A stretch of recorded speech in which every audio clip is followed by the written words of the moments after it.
Hello, welcome back to Talking Europe. In this part of the programme, we're speaking to the Minister for European Affairs of the Czech Republic, Mikulas Bek. Mr. Bek, thank you very much for being with us there from Brno in the Czech Republic. Hello. Hello. Now, for our audience, Mikulas Bek has been in office for just under a year under the centre-right Prime Minister Petr Fiala in the Czech Republic. Now, this is a country which, like most EU states, is a member of NATO. It currently holds the rotating presidency of the Council of the European Union, meaning it has a key role in organising certain aspects of EU business between July and December of this year. Mikulas Bek, I know you're heavily involved in a lot of that. I'd like to start, however, by talking about Russia's annexations of 4 provinces of Ukraine on Friday. The Kremlin announcing on Friday it will consider that these provinces are part of Russia, and any attacks on Russian forces inside of them will be considered as attacks on Russia. Yeah, I think basically the history repeats itself. You know, it's similar story to Crimea annexation, and it's totally unacceptable. I think it's quite clear that the European Union cannot accept these steps of the Russian government. That's absolutely quite clear that we cannot step down from our support to Ukraine. When Vladimir Putin announced these annexations, he also made a slightly veiled threat to use nuclear weapons. That's how it's been read across the world. On Friday, however, the Kremlin saying that people who talk about nuclear escalation are being reckless. How far do you believe this could go?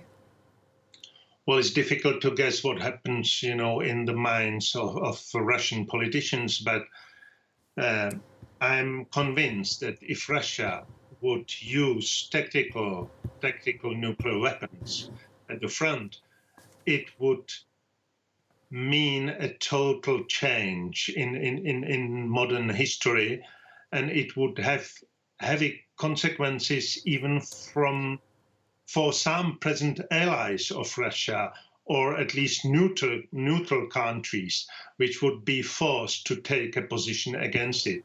I think it's totally unacceptable even for those who so far tried to be somehow, you know, distanced from the conflict. So I think it's a very serious development now. Just asking you as a minister from a NATO member state, up to now, NATO and its Secretary General have remained relatively cautious, one might say, in their responses to Russia's actions, of course, supporting Ukraine militarily rather than getting involved directly. However, with this sort of shadow of potential nuclear escalation, do you believe that there should be a change of messaging from NATO, a toughening of messaging? No, basically, I think prudence is needed at this stage. We should not provoke verbally Russia, but we have to be ready for all the possibilities. So I think we have to be ready. We have to invest into our defense capabilities, but we should not try to, play the same game of aggressive rhetoric like Russians. Now, just in terms of the European Union role on this, of course, the EU has had 7 months of its harshest sanctions ever against Russia, preparing new sanctions as we speak. However, the sanctions so far have not stopped this war.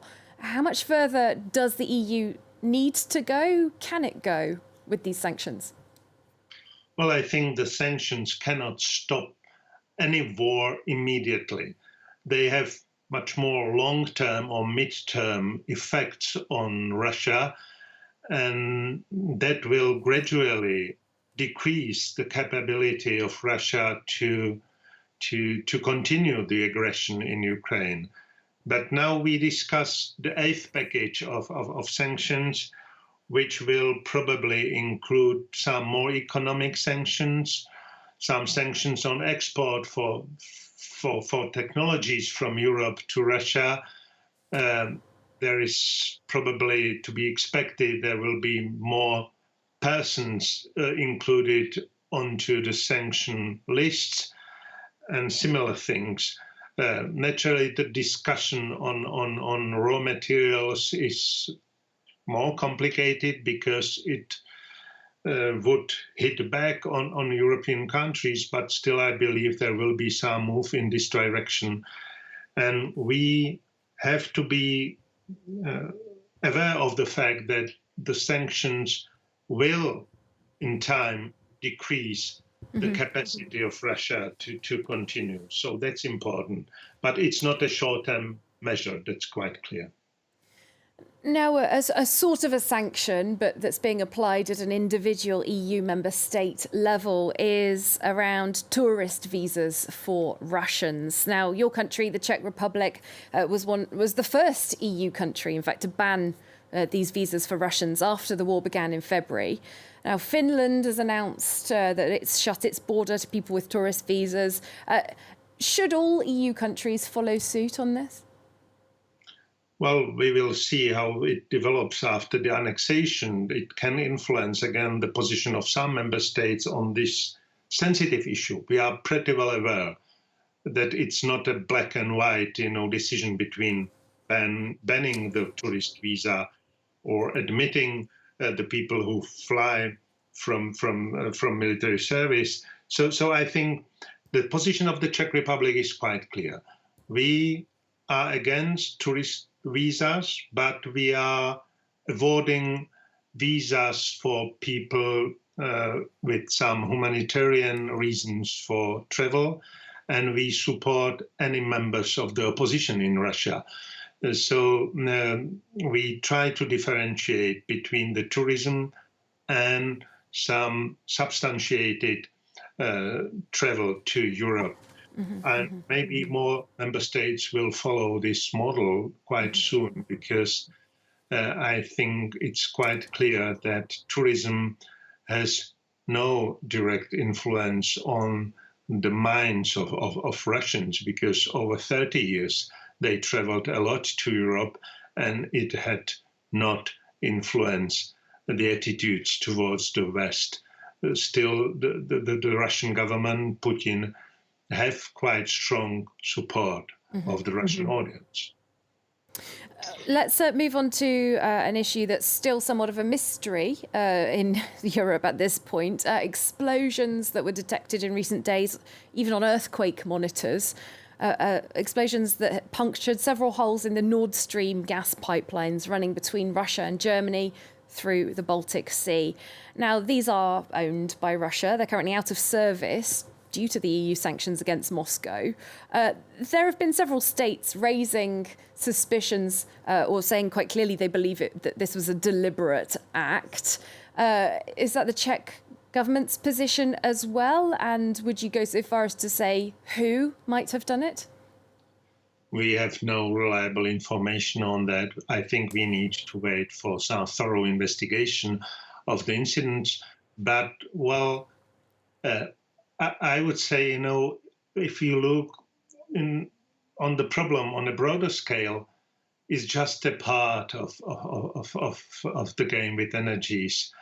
And it does not bring much new for me, because I believe the supply of Russian gas would stop anyway quite soon.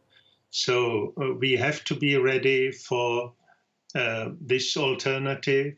We need to increase our import capacities of gas from other countries than Russia. That's the way we have to go. And we have to speed up the building of alternative sources of energy. That's the way out of the crisis. And incidents of this sort are just one small step in a long process of using energy as a weapon. So I cannot speculate about who did it or who not, but, well, in fact, it's nothing changing the basic situation. It's just one step. Yes, of course, this is civilian infrastructure, we could say it that way. However, the NATO Secretary General Jens Stoltenberg has had his word to say about it. He said that a deliberate attack against NATO allies' infrastructure would be met with, quote, a determined response, potentially bringing NATO closer to war. We have heard a lot of talk about sort of hybrid warfare, things other than your classic military attacks being considered as war. Yeah, well, we face a broad spectrum of attacks against the West. That's quite clear. The mixture of instruments used by our opponents is really broad. But, well, we have learned quite a lot over the last couple of months, I think. So we get better on defending ourselves. And what's important, the NATO is united at this stage. And that's an important message for Russia. So I believe we will be able to cope with any threats coming in the future from this side. Mikulas Bek, that's all we have time for on this edition of Talking Europe. Thank you very much for speaking to us here on France 24. Thank you very much. Goodbye.